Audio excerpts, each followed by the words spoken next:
Assalamualaikum warahmatullahi wabarakatuh. Perkenalkan, nama saya Rasid Karami. Saya penyuluh pertanian.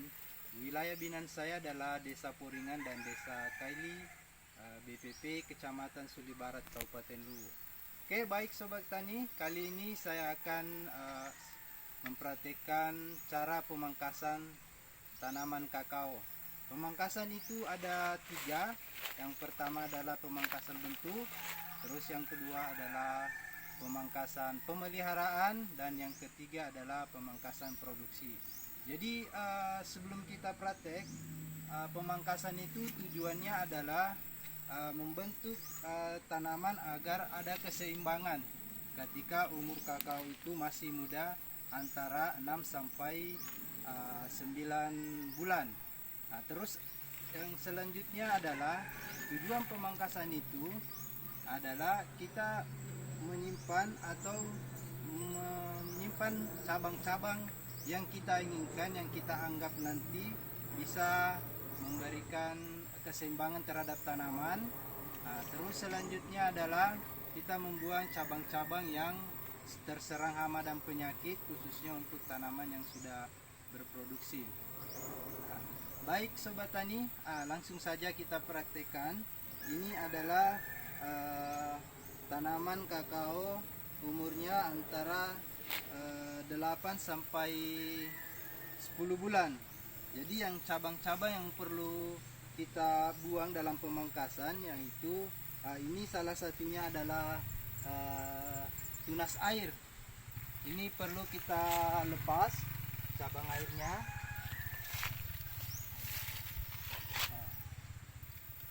Terus selanjutnya adalah ini bisa kita lepas. Selanjutnya kita lepas ini karena ini terlalu dekat. Jadi kita buang juga ini karena pada saat nanti umurnya besar ini akan saling menghalangi. Jadi kita buang juga ini.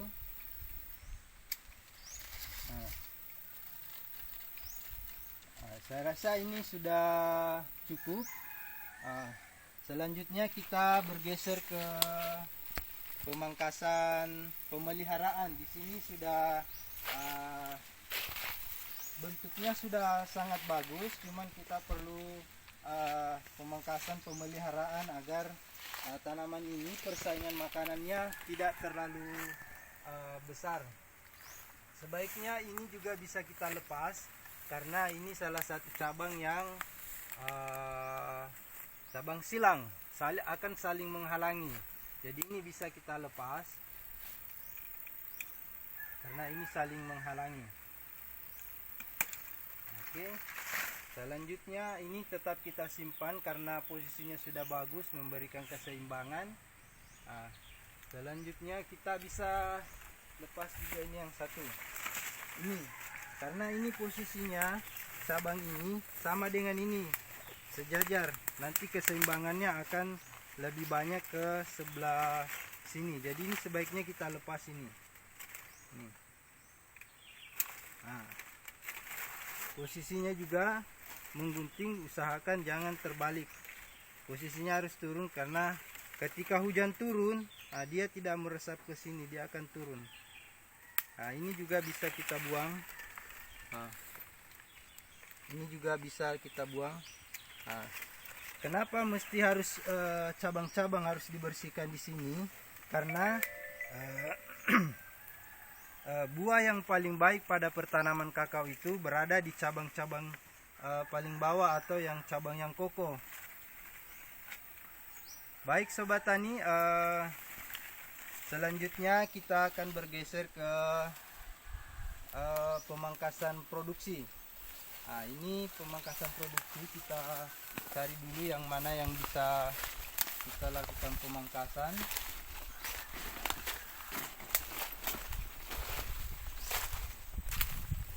Ini salah satunya Sobat Tani yang perlu kita lakukan pemangkasan. Cabang yang turun ke bawah, cabang yang menjulang ke bawah, ini salah satunya. Meskipun cabang ini akan menghasilkan bunga atau buah, buahnya tidak akan maksimal buahnya akan kecil, jadi sebaiknya ini kita lepas. Nah, oke. Selanjutnya ini juga bisa kita lepas. Nah, baik, ini juga bisa kita lepas karena ini akan saling menghalangi. Nah, ini juga dilepas karena dia turun ke bawah. Oke. Jadi pemangkasan juga itu untuk menghindari serangan hama dan penyakit pada tanaman. Ketika tanaman kakao ini rimbun, maka terjadi kelembaban dan hama penyakit itu, khususnya hama, dia lebih senang berlindung di daerah yang lembab, sehingga tanaman kakao kita yang rata-rata rimbun biasanya lebih rentan terkena hama atau terserang hama dan juga penyakit. Biasanya seperti ini. Ini juga bisa kita lepas cabang ini karena ini ranting yang menyilang masuk ke dalam akan saling menghalangi. Sebaiknya ini kita lepas. Ini juga kita lepas. Baik sobat tani, ini juga bisa kita lepas. Ini cabang-cabang ini. Ini juga bisa yang menurun.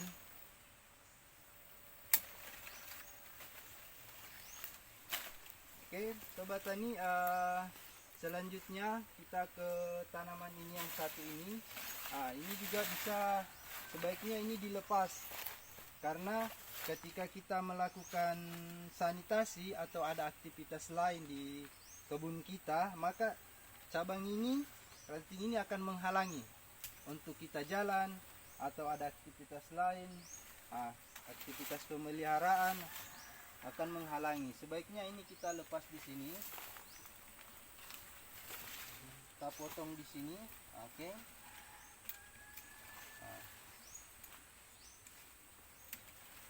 Ini juga kita potong.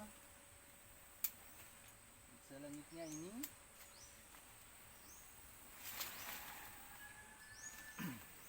Ini salah satu contoh tanaman kakao yang bentuknya sudah lumayan bagus, artinya keseimbangannya cukup baik. Ketika kita mendapatkan seperti ini, kita bisa tarik seperti ini, atau kita ikat rantingnya atau tangkainya agar membentuk seperti bola atau membentuk seperti gelas yang ada pegangannya. Selanjutnya ini juga yang produksi itu harusnya maksimalnya adalah 4 meter, artinya tidak bisa lebih dari 4 meter. Seperti ini masih perlu dipotong di atasnya karena buah-buah yang ada di ujung itu buahnya akan kecil dan tidak maksimal, dan bisa juga menyebabkan sarang untuk tikus. Selanjutnya ini ada beberapa tanaman yang perlu dilakukan pemangkasan bentuk. Salah satunya ini perlu juga kita lakukan pemangkasan. Ini adalah contoh salah satu tunas air. Ini bukan dari stek. Yang stek itu adalah yang ini. Pertumbuhan tunas air itu lebih cepat dibanding dengan hasil steknya sendiri atau sambung pucuknya. Cuman kalau ini dilepas, maka keseimbangannya belum baik. Maka kita biarkan dulu. Kita bergeser ke ini. Ini juga, ini adalah tunas air yang tumbuh karena ini hasil sambungannya sudah mati, kering. Jadi petani ini membiarkan tunas airnya untuk naik. Ini posisinya sudah baik sekali, cuman perlu kita topping agar dia merangsang untuk pembuat ada jorget. Kita lepas dulu ini. Selanjutnya ini, jadi ini nantinya tujuannya adalah merangsang percabangan. Oke, baik Sobat Tani, mungkin cukup sekian tutorial atau praktek pemangkasan kali ini. Saya rasa kita selanjutnya nanti. Jadi Sobat Tani, cukup sekian dari saya. Nama saya Rasid Karami dari BPP Kecamatan Suli Barat. Assalamualaikum warahmatullahi wabarakatuh. Salam pertanian, pertanian yang maju, mandiri dan modern.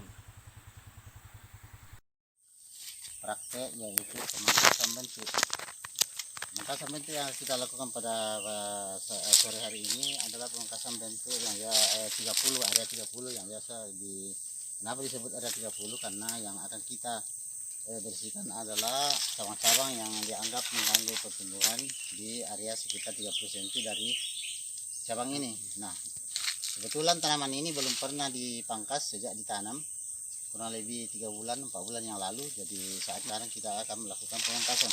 Sebelum kita melakukan pemangkasan, yang terlebih dahulu kita perhatikan adalah jarak tanam. Berdasarkan jarak tanam daripada yang dipergunakan ini adalah sekitar 3,5 meter. Jadi maksimal cabang utama yang akan kita sisakan adalah 3. Nah, untuk menentukan itu kita lihat dulu posisi daripada cabang, yang mana cabang yang akan kita pertahankan dan yang mana yang perlu kita buang. Nah, pada kesempatan ini kita lihat salah satu cabang yang akan kita pertahankan adalah mungkin salah satunya ini, kemudian ini, kemudian 3 cabang. Jadi kita buang ini yang dianggap bahwa bisa mengganggu pertumbuhan daripada tanaman ini. Nah, kita bersihkan ini, kemudian kita buang juga ini. Nah, di sini kita tinggal perhatikan yang mana yang akan pertahankan. Nah, ini kita buang. Jadi kita sisakan 3 saja cabang yang akan kita pertahankan, supaya nanti ketika misalnya kita lakukan pemupukan, maka dia akan terbentuk posturnya daripada tanaman ini lebih bagus kelihatan. Kemudian kita lihat ini ada cabang yang sudah ada tinggi juga menjulang, jadi perlu kita lakukan topping. Nah, ini paling tidak ada ini kita lakukan topping. Gunanya ini lakukan topping supaya memberi kesempatan kepada pembentukan cabang supaya lebih cepat bertumbuh di bawah, karena unsur hara yang terserap daripada tanaman ini lebih efisien diserap oleh cabang-cabang yang kita sisakan. Nah, mungkin ini seharusnya ini kita buang, tetapi berhubung karena ini harus dihindari terpapar langsung oleh sinar matahari, maka kita pertahankan dulu ini. Tidak perlu kita buang karena ini namanya jorget. Ini tidak boleh terpapar langsung oleh sinar matahari, karena bisa nanti retak ini yang jelas kalau retak itu, apalagi kalau musim kemarau itu rawan sekali untuk kering, sehingga bisa mengganggu, bahkan bisa menyebabkan layu dan mati daripada tanaman ini. Nah, saya rasa ini untuk pemangkasan bentuk area 30 sudah cukup untuk kali ini. Selanjutnya nanti mungkin pemangkasan area 45 untuk 2-3 bulan, 6 bulan lagi nanti, 3 bulan lagi ke depan, artinya 6 bulan dari masa setelah penanaman daripada bibit kakao ini. Saya rasa itu yang perlu saya sampaikan, kurang lebihnya dimaafkan. Terima kasih. Assalamualaikum warahmatullahi wabarakatuh.